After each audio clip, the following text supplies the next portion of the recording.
देते। अरे ये तो सुमित्रा की बहू है ना, इसने तो वही साड़ी पहनी है जो मल्होत्रा जी के रिटायरमेंट के फंक्शन में पहनी थी। और नहीं तो क्या, वही तो है। ये सुनकर सास को फिर थोड़ा अजीब लगता है। ऐसे कुछ दिन बीत जाते हैं। कुछ दिन बाद वो अपनी मासी की बेटी की शादी में जाती है, जहाँ बारात वाले दिन वो अपनी शादी में पहना हुआ लहंगा ही पहन लेती है। अरे ये क्या, संजना बेटी ने तो अपनी शादी का ही लहंगा पहन डाला। हाँ मासी जी, अब वो शादी के बाद किसी फंक्शन में पहना भी नहीं तो सोचा ऐसे इस्तेमाल कर लूं। अब इतना महंगा लिया है तो यूं ही अलमारी में रखने के लिए तो नहीं लिया है। हाँ वो तो है, लेकिन कुछ नया बनवा लेती बेटी। अब तेरी शादी को साल भर हो गया और अब ये सब आउटडेटेड हो गया है ना डिजाइन, इसीलिए कह रही थी। खैर इसमें भी तो अच्छी लग रही है। संजना और रोहन एक दूसरे को देखने लगते हैं। दरअसल एक तो पहले इतनी शादियां और हर शादी में शगुन और ट्रैवल का खर्चा ही इतना हो रहा था कि वो अपने लिए कुछ खरीद नहीं पा रहे थे।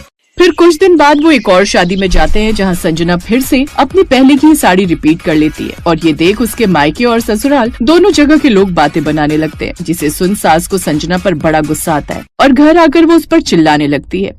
ना जाने ये लड़की हमारी कितनी नाक कटवाएगी। अरे 2-4 नई साड़ियां ले लेती तो तेरा क्या जाता, बेकार में लोगों की बातें सुनने को मिलती हैं।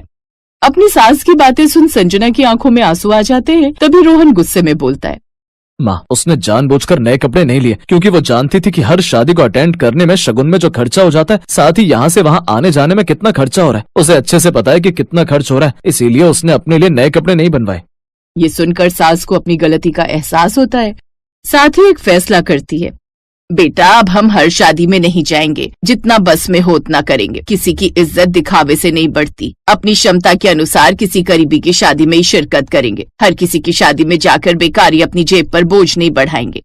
ये सुनकर अब रोहन और संजना को भी अपनी सास की बात सही लगती है और अब अगली बार से वो सोच समझ कर ही शादियों में जाते। शादी ब्याह उत्सव है, मजबूरी नहीं। इज्जत दिखावे में नहीं, समझदारी में होती है। रिश्ते तभी खूबसूरत हैं जब उनमें स्वतंत्रता और सम्मान हो।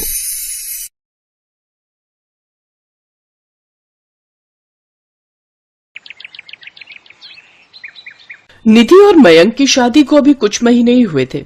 निधि की एक ननद थी प्रिया, जिसके लिए अचानक एक अच्छे घर का रिश्ता मिल जाता है और वो बिना देरी किए प्रिया का रिश्ता निखिल के साथ पक्का कर देते हैं और कुछ दिनों बाद उनकी शादी भी तय कर देते हैं।